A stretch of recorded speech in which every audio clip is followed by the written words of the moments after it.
Good afternoon sir. Good afternoon Roja గారు, నమస్కారం. నమస్కారం సార్. సో రామ్మోహన్ రావు గారు, ఇవాళ కవిత మాట్లాడినటువంటి ప్రెస్ మీట్ మీరు ఫాలో అయ్యారు. సో మొత్తానికి పార్టీ సభ్యత్వానికి అలాగే ఆవిడ ఎమ్మెల్సీ పదవికి కూడా రాజీనామా చేశారు. స్పీకర్ ఫార్మాట్లోనే రాజీనామాను సమర్పించినట్టుగా కూడా మనకు చెప్పారు. అయితే తను మొట్టమొదటిగా ఐదు నెలల పాటు తీహార్ జైల్లో నుంచి బయటకు వచ్చిన తర్వాత నవంబర్ 23, 2024 నుండి ఈ రోజు వరకు కూడా తాను బీఆర్ఎస్ కండువా కప్పుకొని చాలా అనేక ప్రజా సమస్యలపై పోరాటం చేశాను అని చెప్పారు. గురుకులాల సమస్యలపై పోరాడాను, బీసీల కోసం పోరాడాను, 42% రిజర్వేషన్ల కోసం పోరాడాను, అలాగే మహిళలకు 2500 ఇవ్వడం కోసం బనకచర్లపై రౌండ్ టేబుల్ కూడా సమావేశం నిర్వహించాను. ఇన్ని చేశాను. ఏ కార్యక్రమం నాది బీఆర్ఎస్ పార్టీకి వ్యతిరేక కార్యక్రమంగా కనిపించింది? నా పోరాటాలే వ్యతిరేక కార్యక్రమాల, ఎలా దీన్ని పార్టీ చూస్తోంది అన్నట్టుగా ఆవిడ ప్రశ్నించారు. సో నిజంగానే ఆవిడ బీఆర్ఎస్ జెండా కప్పుకొని ఈ పోరాటాలన్నీ చేస్తే మరి ఎందుకు బీఆర్ఎస్ పార్టీ వ్యతిరేక కార్యక్రమాలకు పాల్పడుతోంది, పార్టీ నిబంధనలను అతిక్రమించి మాట్లాడుతున్నారు అని ప్రొజెక్ట్ చేస్తుందంటారు బీఆర్ఎస్ పార్టీ?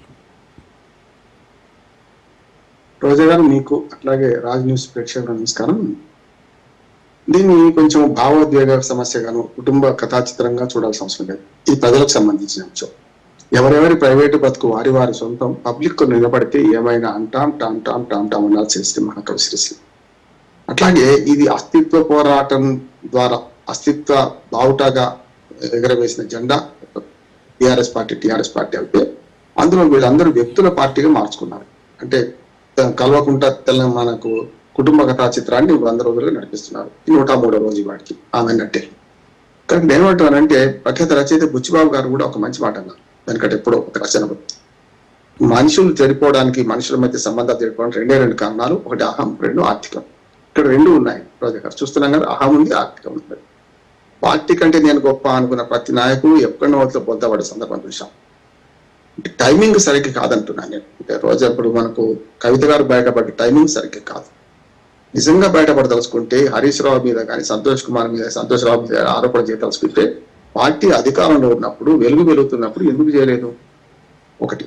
రెండోది, మొన్నటి దాకా ఉన్న దాన్ని మార్చి, ఆ తండ్రి బిడ్డే కదా, కొంచెం రాజకీయంగా దీన్ని ట్విస్ట్ చేసి ఇప్పుడు ఏం చేసిందంటే అన్న, తాను, తండ్రి, ముగ్గురు కుటుంబం వాళ్ళు బయట వాడని అన్నది. మొన్నటిదాకా బయట వాళ్ళు కాలేకపోయింది. ఇప్పటిదాకా 5 కలిసి ఉన్నారే. 4 బండి కారు చక్రాల 4 మీరు, కేటీఆర్, హరీష్ రావు, సంతోష్ రావు, కవిత, ఈ 4 పైన స్టీరింగ్ ఆయన చేతిలో ఉందా లేదో చెప్పాలి కవిత గారి. ఇప్పటికీ పార్టీ స్టీరింగ్ ఆయన చేతిలో ఉంటే ఇన్ని అనర్థాలు జరగకపోయి అంటున్నాను. ఇప్పుడు తగుదనమ్మా అని మొన్నటిదాకానేమో అన్న మీద ఎక్కువ పెట్టారు. ఉదాహరణకు అన్న మీద ఎందుకు అంటున్నంటే ఆస్తి పంచాయతా, లేకుంటే ఆహం పంచాయతా, లేకుంటే మన పదవుల పంచాయతీ అని అనుకుంటే, మొట్టమొదటిగా కేసీఆర్ పక్కన దయ్యాలు ఉన్నాయి, ఆయన దేవుడు దయ్యాలు ఉన్నాయి అన్నప్పుడే ఆయన ఏమన్నది, నేను కేసీఆర్ గారిని ఒక్కనే గౌరవిస్తా, నేను ఇంక పార్టీ లేకపోతే నీవు కూడా అంతకంటే నేను గౌరవించాలి. అది అహంకారం అంటున్నాడు. అంటే పార్టీ మన కార్యనిర్వాహక అధ్యక్షుడు అన్ననే ఉన్నాడు కదా. అప్పుడు అనుకున్నాం మనం అన్నకు ఆమెకు మధ్య ఆస్తుల పంచాయతా లేకుంటే అధికారం పంచాయతీ అనుకున్నాం. ఇది కాస్త ఇప్పుడు నిన్న మొన్నటిదాకా ఉన్నది వేరు. ఆ దయ్యాల సంగతి నిన్న పేర్లు చెప్పేసింది. ఇప్పటికి వచ్చేప్పుడు సస్పెన్షన్ తర్వాత ఇప్పుడు అసలుకే మొదటికి వస్తుంది. నేనేమంటున్నా అంటే ఈ కుటుంబం అంతా కలిసి ఇప్పుడు ఆమె చెప్పిన దాన్ని బట్టి ప్రజలను దోచుకున్నారని మనకు అర్థమవుతుంది కదా. వాళ్ళిద్దరి పేర్లే బయట పెట్టింది. కానీ ఇప్పుడు కేసీఆర్ గారి ధృతరాష్ట్రుడు కాబట్టి కదా, ధృతరాష్ట్రుడు పుట్టుబుట్టి, కానీ కేసీఆర్ అట్లా కాదు కదా. మరి ఇవన్నీ అన్ని జరుగుతున్నప్పుడు తాను ఎంత హెచ్చరించినా కూడా కేసీఆర్ వినకలేదు అనుకుంటే మరి అసలు దోషి ఎవరు అవుతారు? తన తండ్రి అవుతారు కదా. అది మర్చిపోయింది, ఆ లాజిక్ మర్చిపోయింది. అది సినిమాలో మహేష్ బాబు సినిమాలో ఆ లాజిక్ ఎట్లా మర్చిపోయావు బాజిరెడ్డి అంటాడు మహేష్ బాబు. అట్లాగే ఆమె లాజిక్ మర్చిపోయింది. ఏంటంటే అన్నను తనని వెనకేసుకొస్తూ ఇటు హరీష్ రావును, సంతోష్ను బలిపశువులు చేసే ప్రయత్నం చేసి నేను కాదంటలేదు. ఇవాళ ఖచ్చితంగా మొదటి 5 ఏళ్ళు వరకు ప్రవర్తించిన వాళ్ళు 2 5 ఏళ్లలో అహంకారం, అవినీతి పెరగడం వల్లనే ప్రజలు తీర్పిచ్చి ఇంట్లో కూర్చోబెట్టారు, ఫామ్ హౌస్ పరిమితం చేశారు. కనుక దాన్ని జీర్ణించుకోలేక ఇప్పుడు 5 నెలలుగా కానీ పార్టీ కార్యక్రమాలు చేయలేదని ఎవరన్నది. కానీ ఆమె ఎక్కడ బయటపడాలి, ఎప్పుడు బయటపడాలి అనేది టైమింగ్ సరైనది కాదంటున్నాను. ఇప్పుడు పుట్టడి కష్టాల్లో ఉన్న పార్టీ, అట్లాగే అనేక రకమైన కమిషన్లు వేయిస్తున్నారు. ప్రభుత్వం మారిన తర్వాత కేసీఆర్ గారు ఇంటికే పరిమితమయ్యారు. 2 సార్లు అసెంబ్లీకి పోయినా పోనట్టు లెక్కనే.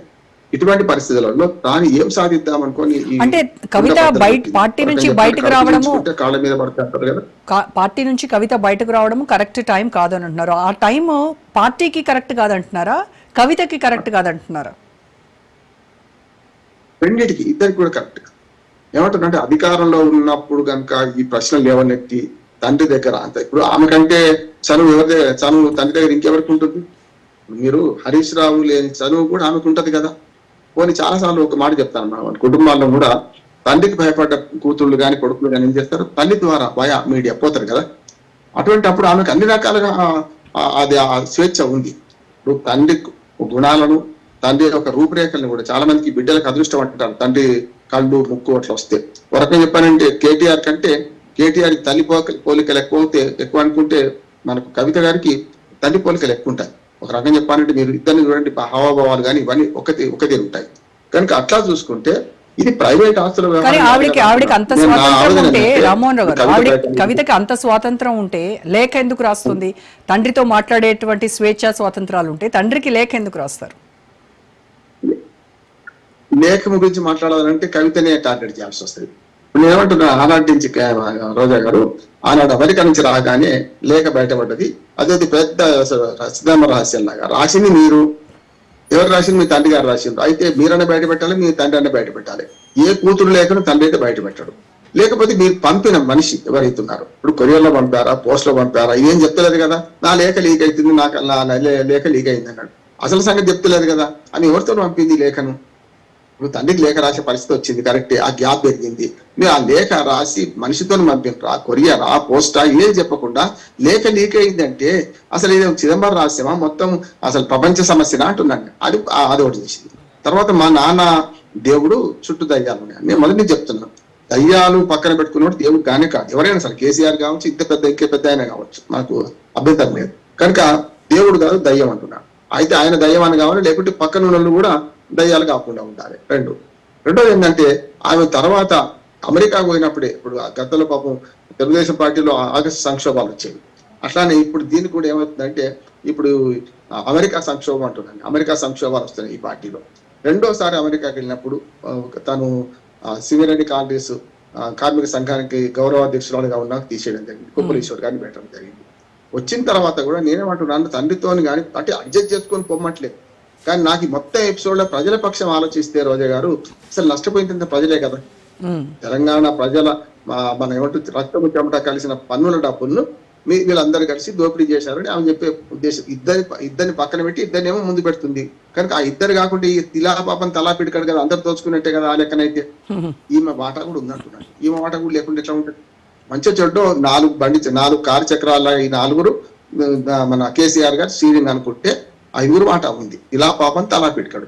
మీ తండ్రిని మీ అన్నని ముందుకేసుకొచ్చి వాళ్ళిద్దరిని టార్గెట్ చేస్తున్నారు. అంటే కుటుంబం అంటే మేము ముగ్గురమే అంటుంది. ఇప్పుడు మొన్న దాకా కుటుంబం అంటే 5. ఇవాళ కల్వకుంట్ల కుటుంబ కథా చిత్రం ఏం నడిచిందంటే ఇప్పటిదాకా ఈ 10 ఏళ్ళు నడిపించారు, 11వ సంవత్సరంలో బయటపడ్డది అంటున్నారు.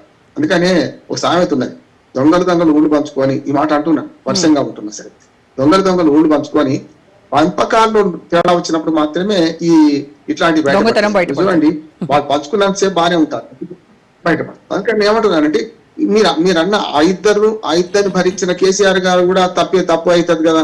ఒక మాట మీరు మా కవిత గారు చెప్పారు, ఏమని 2018లో హరీష్ రావును మంత్రివర్గంలో తీసుకోకపోవడానికి కారణం ఎందుకు చెప్పింది కదా. కుల్లా అవినీతి పరుడు, అవినీతి బయటపడ్డది, ఆఖరికి కుట్రదారు అని బయటపడ్డది కనుక పక్కన పెట్టారండి. ఇది మా అయితే 6 నెలలు పెట్టిండు. తర్వాత అదే ఆయన తీసుకున్నారు కదా. అప్పటికి సంతోషరావు పాత్ర లేదు. 2018 ఎన్నికల వరకు సంతోషరావు పాత్ర లేదు. 2018 తర్వాతనే ఆయన వేరులోకి వచ్చిండు. అటువంటి అప్పుడు వాళ్ళిద్దరికి పదవులు ఇచ్చిన మీ నాన్న దోషి అవుతాడా? ఇంత అవినీతి పరులను తెలిసి, కుట్రదారులను తెలిసి పక్కన పెట్టినప్పుడు తెలిసింది కదా.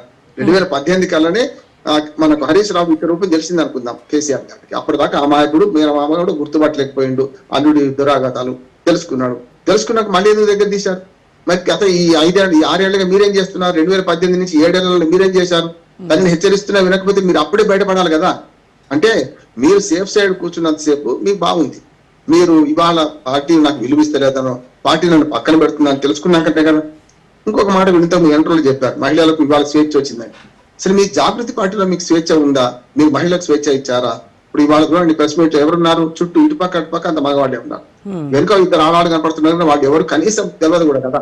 ఇవాళ పార్టీలో ఒక 10 మంది, నిన్న మొత్తం 9 మంది ప్రెస్ మీట్ లో పాల్గొన్నారు మహిళలు. వాళ్ళందరిలో 100కి కనీసం 60-70% మంది అందరికీ తెలుసు కదా, మంత్రులు, మాజీ మంత్రులు అందరూ ఉన్నారు కదా, అందరూ సత్యవతి రాజు నుంచి మంది పెడితే అందరూ ఉన్నారు కదా. అటువంటి అప్పుడు మీరు మహిళ మీ జాగృతిలో ఎంతమంది మహిళలకు స్థానం కల్పించారని ప్రశ్నిస్తుంది కదా. ఒకవేళ అడుచు పెడితే 4 వేలు మన దిక్కుంటాయి కదా. అట్లా నేను కవిత తప్పడతలేను. ఇవాళ సమయం సందర్భం కాకుండా పార్టీ కష్టకాలం ఉన్నప్పుడు తండ్రి కునారిని పోయి ఫామ్ హౌస్ కి పరిమితమైనప్పుడు ఇది ఆ సందర్భం మీరు బయట పెట్టేదనుకున్నారు. అట్లని బయట పెట్టడం వల్ల మంచిదే అయింది, ప్రజలకు ఆ విశ్వరూపం తెలిసింది కదా. ఇప్పుడు హరీష్ రావు ఏం చేసిండు, సంతోష్ రావు ఏం చేసిండు తెలిసింది. ఇంకోటి అధికార దుర్వినియోగం కూడా, ఒక అవినీతి ఒకటే కాదు రోజుగా, అధికార దుర్వినియోగం కూడా ఎంత చేశారో కూడా బయటపడుతుంటున్నాడు. నేరళ్ల బాధితుల గురించి మాట్లాడారు. నేరళ్ల దళితులను మా ఇష్టం ఉన్నట్టు పోలీసులు కొట్టారు.